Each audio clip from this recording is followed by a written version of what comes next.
when we are with the Minerals Commission. They've had to take a bit of a delay today to make way for the presence of the Information Minister. They gracefully accepted to do just that. CEO Mr. Martin Ayisi is at the table. We are continuing our discussions on the Local Content and Local Participation Regulations 2022 LI 2431. So some of you have asked us many questions. How do we become a part of this local content and local participation? And that is what we are coming to answer for you this morning. Remember, this show is live on Ghana Broadcasting Corporation's Facebook page, but we are also live on the Minerals Commission's Facebook handles, and you can watch the interview and other videos on YouTube, Twitter, Facebook, LinkedIn, and Instagram at Minerals Commission Ghana. Minerals Commission Ghana on social media platforms. Good morning, Mr. Ayisi. Morning. How are your travels? It's all right. Good. Went well. Last week, what you said about the listing on the stock exchange actually happened, and we saw Ashanti Gold listing on the Ghana Stock Exchange. How big a deal is that for the Minerals Commission? A really big a deal. People have been calling us, how do you get to buy shares? And this is just the beginning. Yes. More to list. Is there a way you can tell us how do we buy shares? You remember I told you the week before that I will come here with folks from the stock exchange and then SEC for them to come and do some kind of detailed education on how you get in there. Yeah, so we'll come. And I need an hour or so to do that. We'll make time. Yeah, so more companies are coming. Great. So get ready and buy some shares. So people are always looking for opportunities, and in the mining space, a lot exists for locals who are Ghanaians to benefit from the billion-dollar industry. What are some of those opportunities when it comes to this Local Content and Local Participation Regulation 2020? Yes, as we said the last time, or as we've been discussing for the past 2-3 weeks or so, the items are 41. If you want to get in there, the rules are quite straightforward. But let me start by saying that there are 3 categories of persons that we are dealing with if you want to get in. 1, there are areas that are open to practically anybody. So whether you're a local Ghanaian, to be precise, whether you're a foreigner, you are welcome to do business in Ghana. We'll take you through that, the requirements. Then there are areas that are reserved for Ghanaians. That's the second category. So if you're not a Ghanaian, you cannot do that. Again, we'll discuss shortly what it takes to get registered or access that kind of service. Then the third category, we have reserved those areas for persons living around the mine. Persons living around the mine. So if you want to get in, we have to look at these 3 scenarios.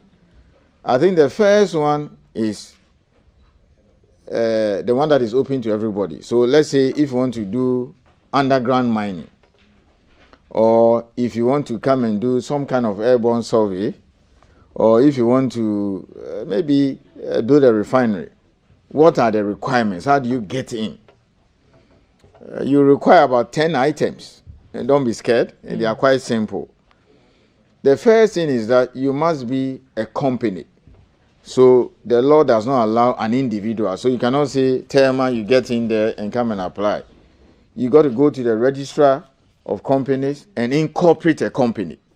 Whatever name you want, as per the law. So that's the first thing. You must be an artificial person, not a natural person. Then there are certain things that are so basic you need them. So beyond the incorporation documents, you need your VAT registration certificate. Very important. SNIT clearance, you need that one. And then you have to go to Ghana Revenue Authority to give you a tax clearance certificate. That's also key. Then you need a business plan. We have guidelines, I brought them here, as to what goes into preparing a business plan. They are on our website. We'll discuss that maybe next week. So you also need to provide those things for us. Then we'll need some kind of annual report, the last 3 years. And again, we'll require you to give us your financial statements. And then we'll need to know the CVs of the key persons behind the company. So you gather all these items or documents, go online. You no longer have to come to the Minerals Commission.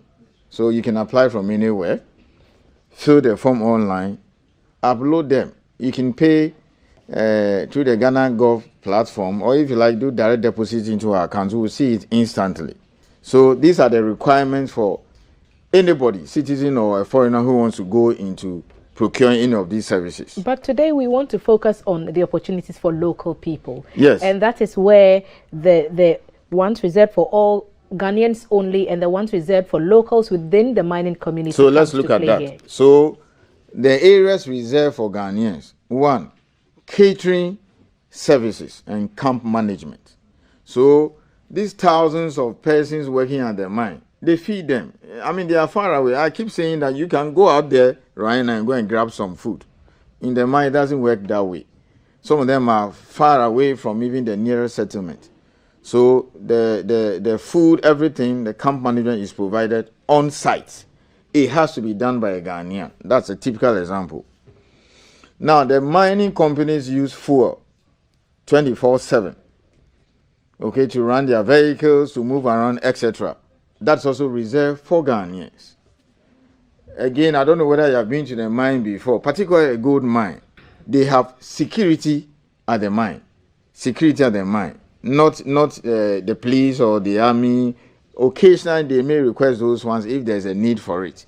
But practically every mine, just like I saw some security guys at the entrance when I was coming to GTV. So a company that has to provide security services at the mine, it has to be done by what? A Ghanaian.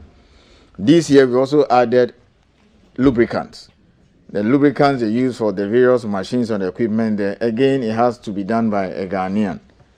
And then another area also reserved for Ghanaian is almighty contract mining. So there are 2 ways in which the mining companies carry out their operations. The company can decide they want to do it themselves. Okay, get their own machinery, get their equipment, hire the necessary skills and personnel, and then do it. A few do it that way. Others will say, I want to give it out. It's like you can employ people at GBC to do cleaning, they're on your payroll, or give it out for somebody to come and clean. You pay the person at the end of the month. So a lot of them now say, look, we want to give out the mining aspects to individuals. So you drill, hole, blast. I may demonstrate next time when I come here what contract mining is. It's over $1 billion industry. It's growing. It can be done by Ghanaians for surface operations. Surface. So again, that is something Ghanaians are allowed to do. Then haulage. Haulage. So for instance, Ghana Manganese, they have to, take the ore and take it to the port for export, or if it's bauxite. So you could go get your trucks and then go and get a contract there and then do the haulage for them. Because we are now fixing our railways. Other than that, they will have used the railways. That activity or that operation has to be done by a Ghanaian. So to summarize, haulage, fuel supply, lubricants, contract mining for surface operations, catering, security, etc. That is it. So this is open to everybody. All right. Now, the next category are persons living around the mine. The ones that are just summarized, you could do it yourself. Anybody, any Ghanaian. But then we are also saying that there are certain items or services that you can only give it to persons who are around the mine. We also want the community to feel part of the operations. So, for example, supply of toiletries, fumigation, painting, carpentry stuff, and those basic things. That is it. You have to get people from the community to do that. Their requirements are very simple. We don't ask for business plan and all those stuff. All that you need is, of course, you need to register as a company. It's quite simple. Go to a register general, do that, and then get your SNIT stuff done. You get your VAT registration, get your GRA tax clearance, and then the other thing is you tell us about yourself, some small profile about you, where you live, and we check. And then, very important, your national ID. By the way, many of the companies have registered. Most of the locals, so on. You can just walk in. For example, if you live in those villages around Newmont, Kenya, in Totros, they've registered them. They know all of them. And let me tell you how the rules have been made simple for the category C. If you're a Ghanaian, for instance, and you want to provide fumigation or sewage or those toiletries to the mining company, once you have lodged an application with the Minerals Commission, we allow you to bid. We've spoken to all the CEOs of the mining companies, because you see, in the past, the companies will tell you, go and get your registration before you come and bid. But they will not wait for you. So we have people walking into the offices of the Minerals Commission and say, I've just submitted an application. Newmont has opened a bid, or Goldfish has opened a bid for fumigation or to provide certain sanitary services. Again, this is reserved for them. You are allowed to put in your application. The companies are aware, we've informed them, and even where you go ahead and win the contract and your registration is not ready, they can allow you to start work. So those within the mine, the rules are quite flexible for them, even if they need to pay and they don't have money. Maybe someone does his first time. The fees are not that much, but he will tell you, look, I cannot pay this. I feel I make a contract, We'll just say pay something. When you start, come and pay the rest. So we even give them payment terms for those living around the mine. But A and B, the rules are quite different. So opportunities exist for locals to participate in the mining space, and you can take advantage of some of these offers and make a business for yourself. The Minerals Commission has opened its doors. We have also opened the phone lines, and you can call in with your questions. 054 3664 264. You can call now and ask Mr. Ayisi some questions. 054 3664 264. Mr. Ayisi, do you have a cost attached to some of the services that you offer that you can share with the public? Because if they want to register for some of these things, can you give a breakdown of what monies they would be looking at, so that they have that ahead of time before they begin the process? Yeah, thank you, Thelma. By the way, all these things are on our website. Tell us what the website website is. Yes, but I'll mention some. For those who are locals, we have waived the processing fee. They shouldn't pay for it. Those around the mine, if you want to provide sanitary, toiletries, carpentry services, plumbing, etc., the registration is for a year. Every year you have to come and renew. It's just an application, and then the fee comes to about 1,500 Ghana cedis. 1,500 Ghana cedis for the local side. They are not supposed to pay processing fee. Someone has joined us on the phone lines, and they want to ask you a question. Good morning. Thanks for joining us on GTV Breakfast. Your name and where you are calling us from? Maxwell? My name is Maxwell, and I'm calling from Kumasi. Right. Maxwell from Kumasi. So very near some of the mines that we know. What do you want to ask Mr. Ayisi this morning? I think last week, last Wednesday, I called, and I said I needed a little clarification. You're persistent, aren't you? Yes, I do remember that call very clearly. And you asked for a link, a connection to Mr. Ayisi. Yes, because when he came, he's not spoken about it, so I wanted to hear more about it. So you wanted to know about the certification, right? If my memory serves me right. No. I want to know about, when you have the certificate, right? You need to be certified, by the Minerals Commission, and I wanted to know the procedures. Procedures to getting certified by the Minerals Commission was what you wanted to know. Yeah. All right. Mr. Ayisi is here again, and we'll take another shot at getting an answer. Okay, all right. Thank you, Maxwell, for calling. All right. So, Mr. Ayisi, becoming a frequent eye on the program. Maxwell asked you last week, how do they get certified by the Minerals Commission to get some of these things, to do some of these things? First, I can put my number on air for him to reach me out. Get to me on WhatsApp. 0266 777 119. That's my WhatsApp number. After here, he can reach out.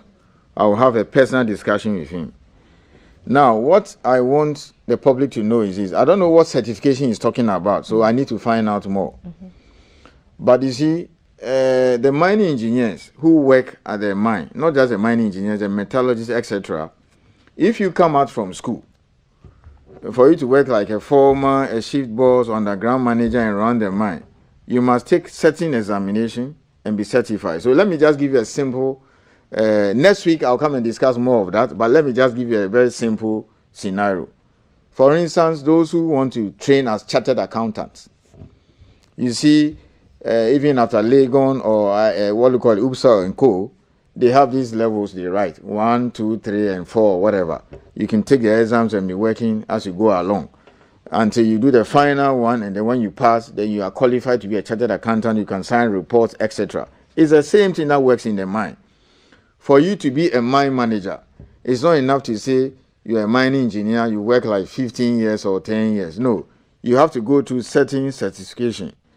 We have a board of examiners that is run by the Minerals Commission. So some minimum number of years is required. You might have moved from, let's say, a mine captain to a mine manager. And you can really say, somebody can work like 20 years in the mine now. He's gone underground, has done everything. He may be a mine captain, but he cannot run the mine because he has not got a mine manager certificate. So that's what we do. And we do it for those who are metallurgists and then those who are mine managers. But I don't know whether he is talking about the basic technical ones. We have drawn some plans to do that.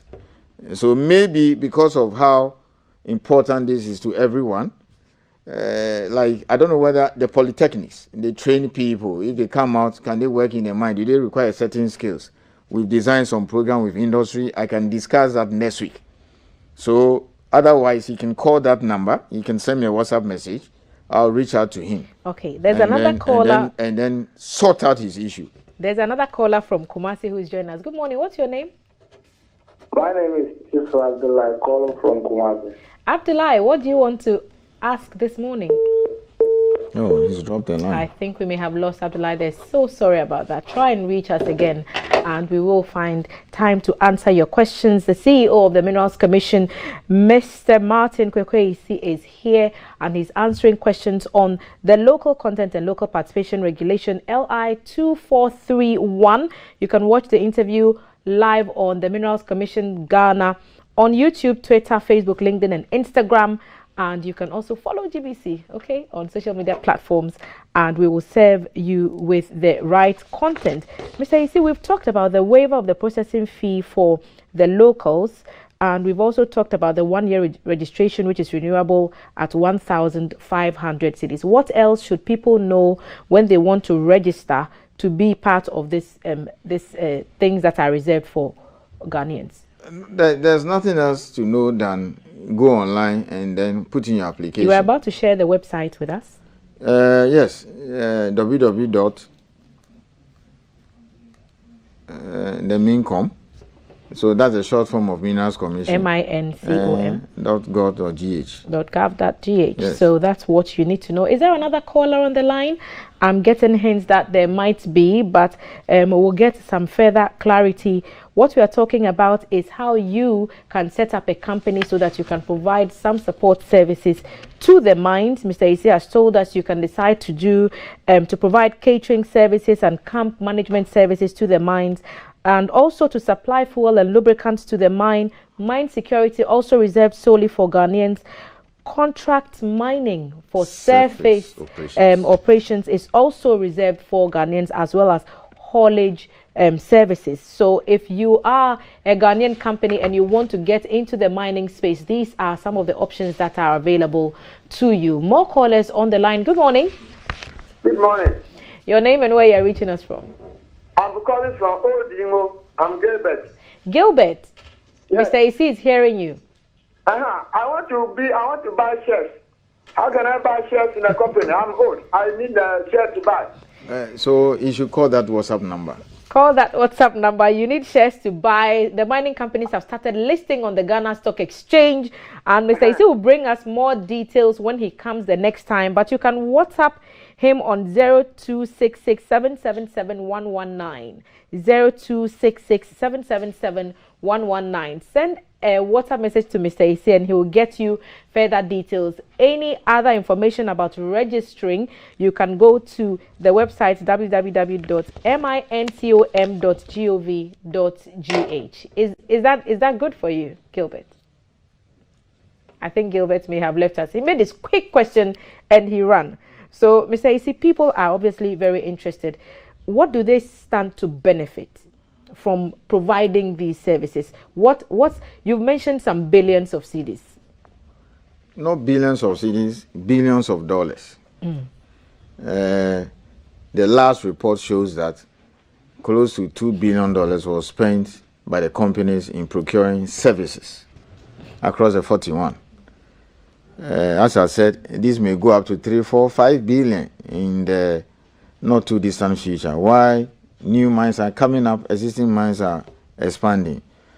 How do we benefit as a nation? One, people get money, they become rich, they have businesses to do. I mean, they have jobs. Okay, we all want jobs so that we can put food on the table. So job creation is key. That's one. Two, the government benefit, the exchequer. You have to pay taxes. Whatever you provide, the mining companies will have to withhold the taxes and pay to GRA. So the nation also gets some kind of taxes from all these services that people will provide. And then above all, to some of the services are more or less like manufacturing. So they serve as raw material or a link to the rest of the economy. And then, of course, the criticisms we've been getting from everybody in Ghana, mining is not benefiting us.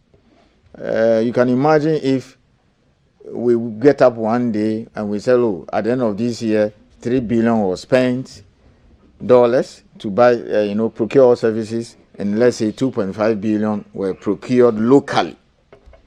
This money will circulate in the economy. So that is a far broader impact of all these things.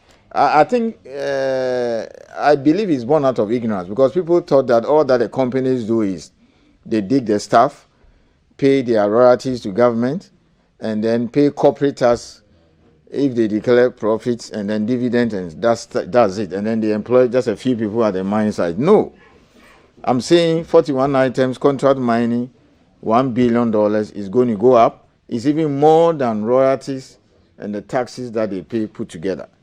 So that is it. It's important. It's far-reaching. I'll take your final comment, and I want to ask on behalf of those who do not have access to the internet, because you've mentioned that we can do all these things online. What happens to those who do not have access? To provide a more effective and efficient service, that's why we went online. Why do you want to leave Sola Tuna Kaba or my hometown Rara in Oti and come to Minas Commission Accra? Look at the transport cost. So just do it there. Do it online. If you don't have internet services, and you still want to walk to our offices, no problem. We have told the staff that don't drive them away. When they come, just listen to them and then explain things to them. But it's like telling me, look, even our illiterate brothers or sisters or cousins, if they want to go abroad, they still have to fill the visa applications and all those things online. So your grandmother who is 80 years wants to go to abroad with you for a holiday, you have to find a way of filling the documents online. Where there's a will, there's a way. Yes, you have to find a way. But we still accept the working. If you come, we'll tell you. We even assist them and with the documents and upload it. We register them online. We have a customer care unit. If you walk in, they will tell you, go and do it online. If you cannot do it, you sit with the lady there. You bring all your documents. She'll help you. You upload it. And then you can go away. Opportunities existing there. Mr. Ayisi, thank you so much for coming again today. His WhatsApp number is 0266777119. That's how you can reach Mr. Martin Ayisi, CEO of the Minerals Commission, via WhatsApp. The website of the Minerals Commission is www.mincom.gov.gh, mincom.gov.gh, and you can reach them there so they clarify some of the things that they've said on this table. We've been looking at the Minerals and Mining Local Content and Local Participation Regulation 2020, LI 2431, and the opportunities for me and you who are full Ghanaians to offer services to the mines. The Minerals Commission can be accessed also. You can reach them via their Facebook, Twitter, Instagram, LinkedIn handles at Minerals Commission Ghana. Mr. Ayisi, thank you so much for your time. It's still Breakfast Live.